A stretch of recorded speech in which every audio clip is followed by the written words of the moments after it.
How are we doing, players? All right? Okay. Great. Thank you. Well done. Okay, we're continuing. We've been over a number of months now, probably, but certainly several weeks, looking at parts of the book of Acts and the experience of the early church. Seeing how God led that tiny band of discouraged and disappointed people into a new experience of himself and into a force that was described as turning the world upside down. We'll see that actually later in Acts itself, that when they came to a particular place, they were described as these people who have turned the world upside down. That's quite a testimony. And it expresses the power of the gospel and the power of the Spirit of God in people's lives.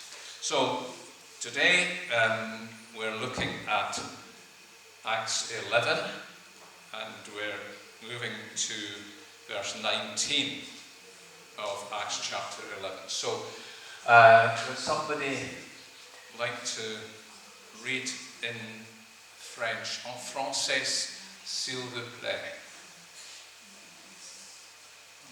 Quelqu'un. Ceux qui avaient été dispersés lors de la persécution survenue après la mort d'Étienne allèrent jusqu'en Phénicie, dans l'île de Chypre et à Antioche, mais ils n'annonçaient la parole qu'aux Juifs. Cependant, certains d'entre eux qui étaient originaires de Chypre et de Cyrène vinrent à Antioche et s'adressèrent aussi aux non-juifs pour leur annoncer la bonne nouvelle du Seigneur Jésus. La main du Seigneur était avec eux et un grand nombre de personnes crurent et se tournèrent vers le Seigneur. La nouvelle en parvint aux oreilles des membres de l'Église de Jérusalem. Ils envoyèrent Barnabas jusqu'à Antioche. À son arrivée, lorsqu'il vit la grâce de Dieu, il en éprouva de la joie. Ils les encouragèrent tous à rester attachés au Seigneur d'un cœur ferme. You want to take it on to the next page and we'll finish the French and go back. Great. Okay. Car c'était un homme de bien, plein d'esprit saint et de foi. Une foule assez nombreuse s'attacha au Seigneur. Barnabas se rendit ensuite à Tarse pour aller chercher Saul. Quand il l'eut trouvé, il l'emmena à Antioche. Pendant toute une année, ils participèrent aux réunions de l'Église et ils enseignèrent beaucoup de personnes. C'est à Antioche que, pour la première fois, les disciples furent appelés chrétiens. À cette époque-là, des prophètes descendirent de Jérusalem à Antioche. L'un d'eux, du nom d'Agabus, se leva et annonça par l'Esprit qu'il y aurait une grande famine sur toute la terre. Elle arriva, en effet, sous l'empereur Claude. Les disciples décidèrent d'envoyer chacun selon ses moyens un secours aux frères et aux sœurs qui habitaient la Judée. C'est ce qu'ils firent en l'envoyant aux anciens par l'intermédiaire de Barnabas et de Saul. Merci. In English now, please. But those who had been scattered by the persecution that broke out when Stephen was killed travelled as far as Phoenicia, Cyprus and Antioch, spreading the word only among Jews. Some of them, however, men from Cyprus and Cyrene, went to Antioch and began to speak to Greeks also, telling them the good news about the Lord Jesus. The Lord's hand was with them, and a great number of people believed and turned to the Lord. News of this reached the church in Jerusalem, and they sent Barnabas to Antioch. When he arrived and saw what the grace of God had done, he was glad and encouraged them all to remain true to the Lord with all their hearts. Next page. He was a good man, full of the Holy Spirit and faith, and a great number of people were brought to the Lord. Then Barnabas went to Tarsus to look for Saul. When he found him, he brought him to Antioch. So for a whole year, Barnabas and Saul met with the church and taught great numbers of people. The disciples were called Christians first at Antioch.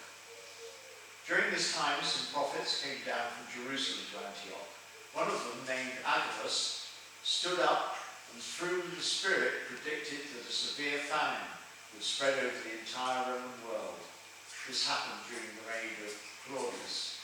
The disciples, as each one was able, decided to provide help for the brothers and sisters living in Judea. This they did, sending their gift to the elders by Barnabas and Saul. Excellent, thank you.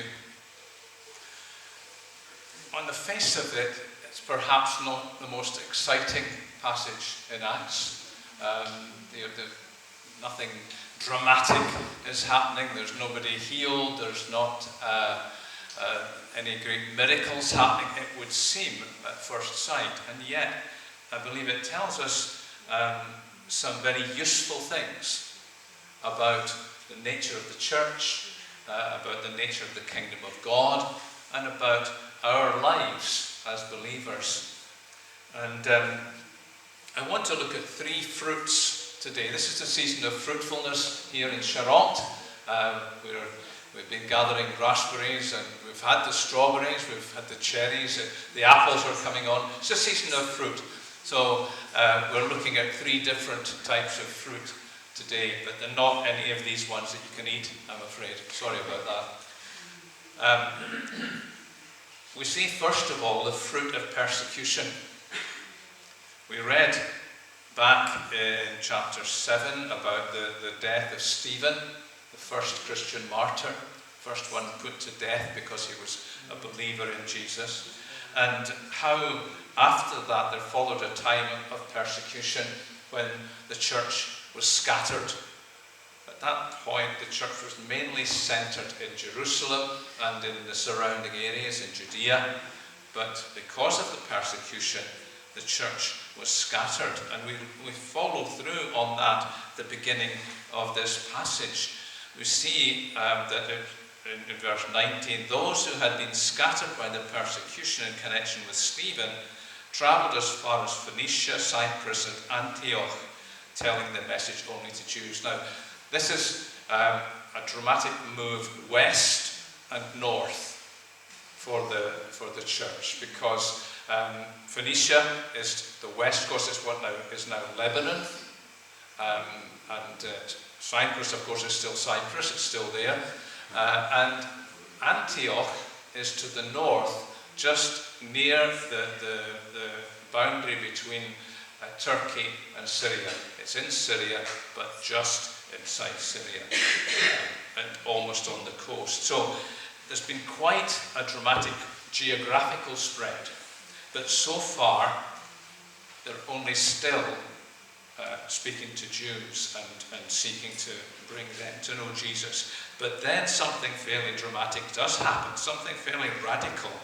We've already seen a taste of it with Peter's experience with the Romans, and seeing some of them come to faith. But now this is a different example, if you like, of the same move of the Spirit of God. It's amazing how the Spirit of God will do the same thing in different places that seem to be completely unconnected, but are part of the same move. And so, for instance, in times of revival, you often see revival breaking out in different countries, different areas of the world altogether, with no physical connection between the events. But it's something that God is doing, and He does it with different people in different ways, but at the same time. And what we see happening as a result of persecution, the fruit of persecution here, is first of all a personal boldness. What seems to have been happening in Jerusalem is that it was down to the apostles to do everything. You ever come across a church like that, where it's just down to the leaders to do everything? Now, often, sadly, it's the leaders who promote that. That's not the way it should be. But having been sent out through this persecution, having been dispersed and sent away from the leaders, because most of the apostles stayed in Jerusalem, suddenly these believers are beginning to witness, they're beginning to preach, they're beginning to teach, they're beginning to reach out. And so a new personal boldness has come upon them as the fruit of persecution. And the second element of that is that you see conversion growth. You see people coming to faith in Jesus. It's a wonderful thing to see a church growing, to see numbers being added, and we've been particularly blessed over the last couple of years to see that happening. So far, mostly our growth has been people coming in either from elsewhere or people who have had previous experience of church. And I believe that the Lord wants to bring a new dimension to the growth of churches, ours included, and that is through people coming to faith for the first time. And that's one of the things that I believe he's doing. Now, here it was the fruit of persecution. I'm not praying for persecution to come, just so that we can get growth. I think that be fine if we don't get persecution. But I do want to see that growth coming of people come to know Jesus as Saviour and Lord. And as that happens, we see as the third element of the fruit of persecution, the development of gifting. People began to exercise the gifts of the Spirit that they had received, whether it was in preaching, whether it was in personal witness, whether it was in praying, whether it was in healing.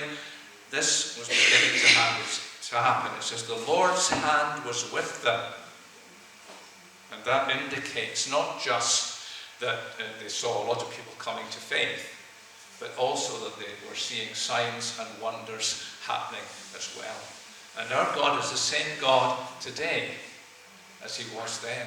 He still works in miracles, in signs and wonders, and I believe he is wanting to move in our midst and through us to reach out in these ways.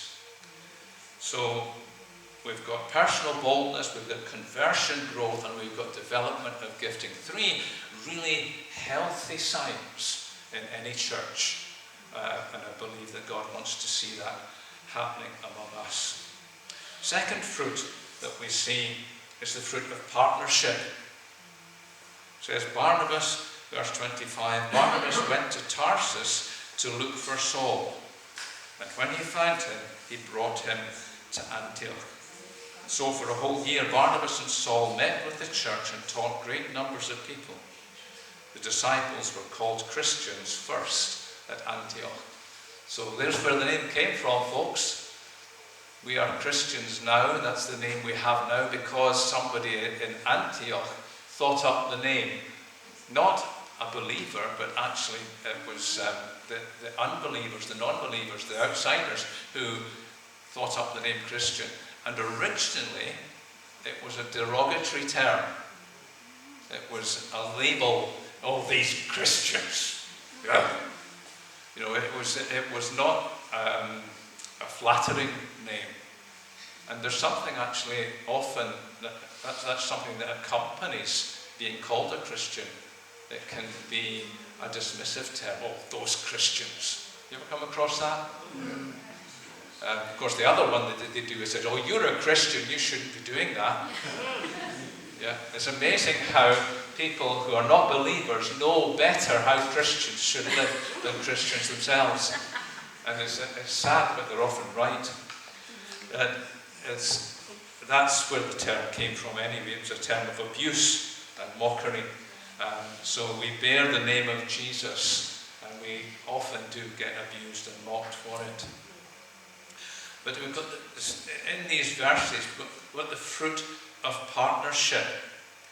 It talks in the previous verses about this man Barnabas. His name means the son of encouragement, and he was known for that, being like that. It wasn't just a name without any content. He lived up to his name, and he was good at encouraging others in their faith and in their following of Jesus. And so he's sent by the church in Jerusalem, which was still in many ways the hub of the Christian faith and everything had to be referred back to Jerusalem. We'll see that a bit more later on if we continue these studies. But they wanted to know, is everything going on okay? Is this genuine? Are they holding to right doctrine? Are they doing things the way they should be doing them? Funny, leaders don't change much over the years, do they? They want to check up that everyone's doing things the right way. Can be a good thing, can be a bad thing. Anyway, they send Barnabas as being someone who's trusted to go and to look into it. And it says, when he arrived and saw the evidence of the grace of God, he was glad. He was a good man, full of the Holy Spirit and faith. But he doesn't stop there. You know, I suppose for many who are in leadership in church, the temptation when you are sent into a situation to assess it and maybe to encourage it is then to take on all the responsibility and all the workload and do things your way in your strength. And it's a big temptation to leaders. It's something that we tend to do so easily, and it's a big mistake.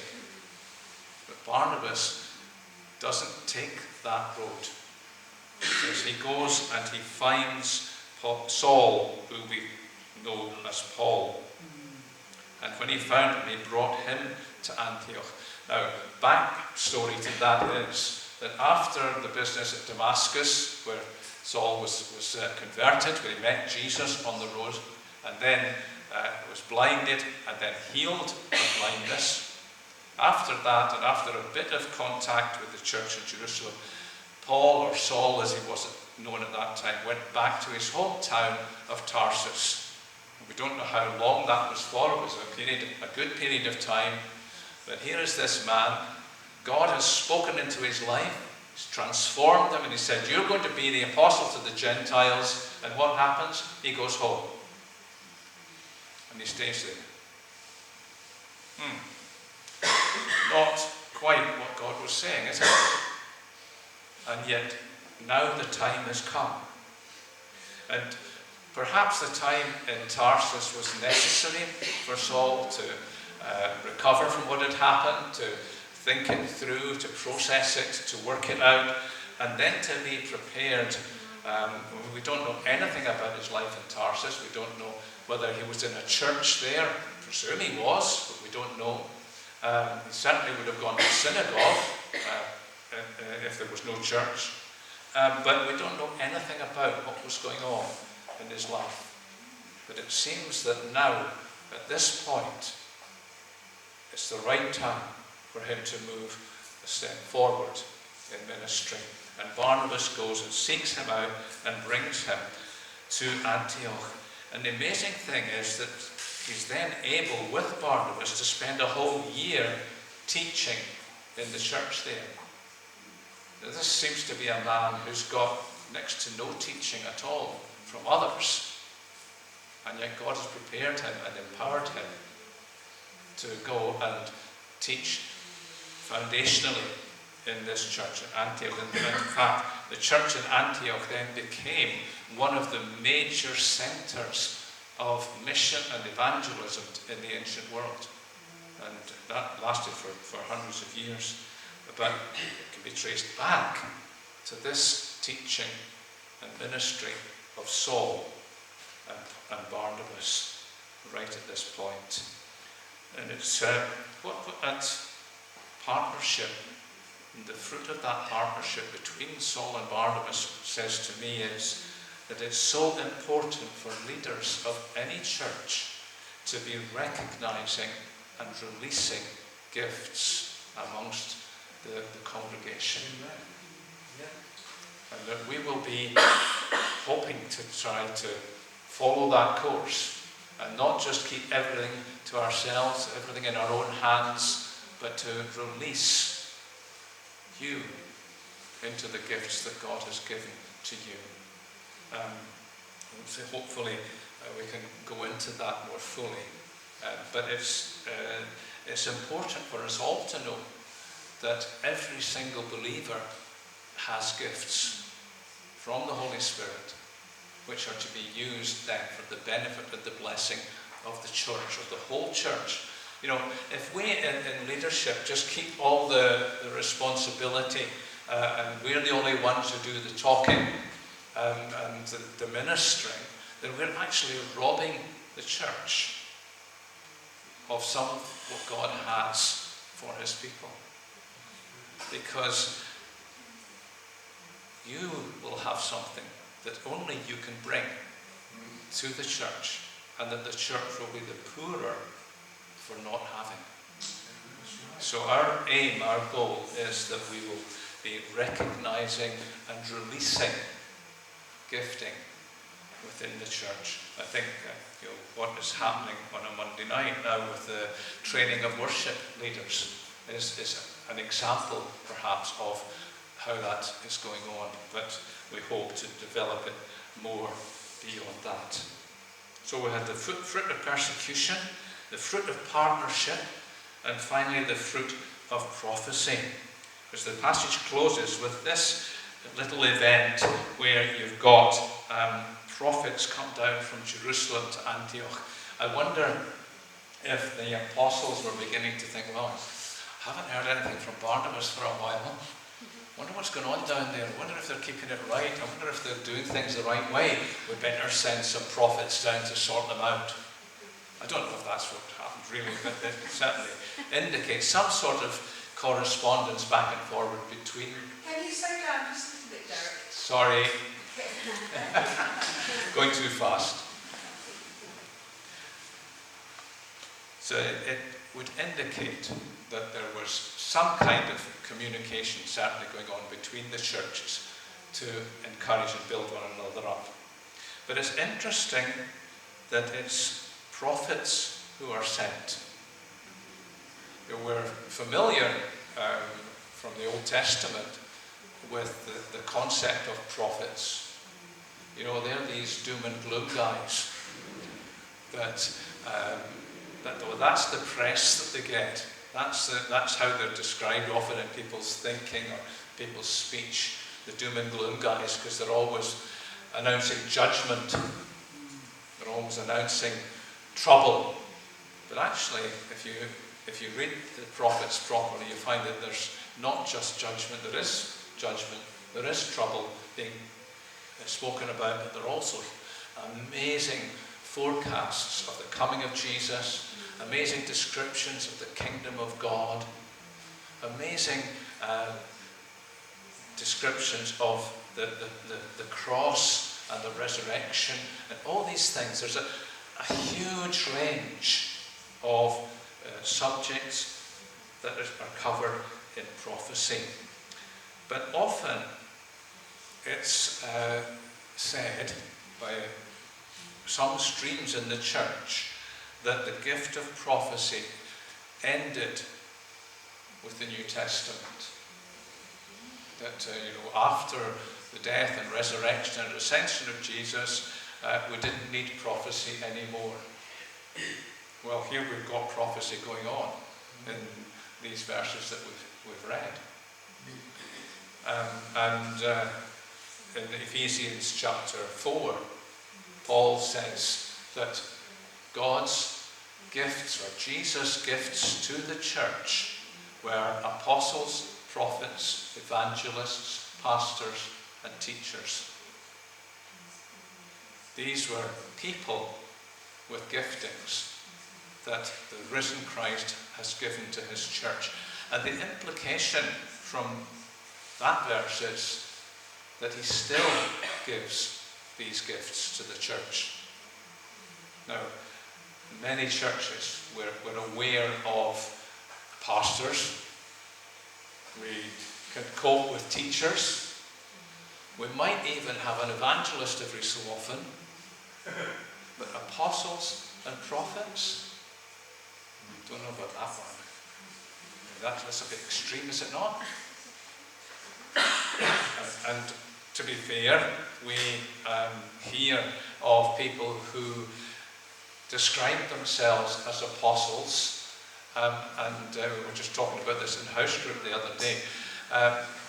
They abuse the role and the title by making it a means to personal wealth. That's not what the New Testament concept of apostle and the gift of Jesus to his church of apostles is about. We're not talking about apostles today, although I am, aren't I? But not really focusing on apostles, focusing on prophets, because that's what we see here. These prophets come from Jerusalem to Antioch, and one named Agabus, we'll come across him again later on to show that the prophetic gift was still functioning even later in Acts. But this man stands up and he predicts this severe famine. And the proof that he's a genuine prophet is that the famine happened. We're given in the Old Testament a couple of ways in which we can know if somebody is a genuine prophet or not. And those tests are still valid. And one of them is that what the prophet says comes true. It's perhaps worth saying at this point that besides testing prophecies to see whether they are coming true or not, and therefore to know whether a person is a prophet or not, there has been in recent years a recognition, a fresh recognition of the role of prophets in the church. But there has sometimes been an emphasis on bringing positive, helpful, upbuilding words to individuals or to the church as a whole. And the element of predictive prophecy, prophesying what's going to happen, has been downplayed. And actually, in some cases, it's been dismissed. And I don't believe that that's a correct way to be dealing with prophecy. Yes, indeed, let us have these encouraging words. Let us have the upbuilding words that prophets can bring to us and that can build up the church through. But let's not ignore the predictive element. Yes, we need to test it. We need to see, does this sit well? Is this what God is really saying? But I believe that the church as a whole should actually be a prophetic voice to the world, warning of what is coming and calling people to turn to Jesus. And for that, we need individual prophets as well, who will speak to church and to the world and bring the word of God with power to bear on the events of the present day. Just say the last few words again, please. So I'll try and remember what they were. Yeah, we need people, we need prophets who will come and bring the word of God to speak to the world and to the church with words of power and authority about what God is doing and what God is planning to do, and calling people to turn to Jesus, to turn to him in these days. So in these verses we've got the fruit of persecution, we've got the fruit of partnership, we've got the fruit of prophecy. And I believe that although at this moment we don't see too much of persecution, it's something that could come tomorrow. It's something that could come in the next few years. We don't want it to come, but let's know that if it does come, God can bring good out of it. And if whatever we have to face as Christians, he will give us the grace, the enabling, the empowering to face these things and to go through with them. Sometimes we will face trials at an individual level. It's just you or just me who has to face a particular trial.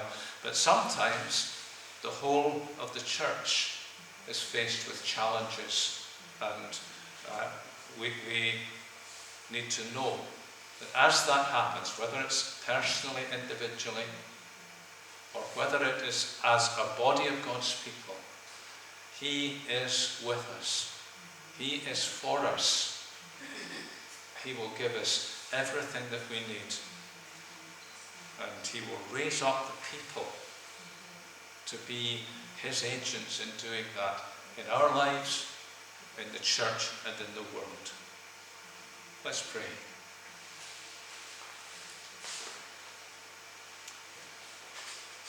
Father, thank you that whatever we face as individuals or as a church, we know that you are God, that you are good, that you are for us and not against us, and that you will give us all that we need in order to follow you. Help us, Lord, to allow your Spirit to do all that He wants to do in us and through us. And release the gifts and the ministries that you have for us, for the blessing of the church and for the reaching of the world outside. We thank you in Jesus' name. Amen.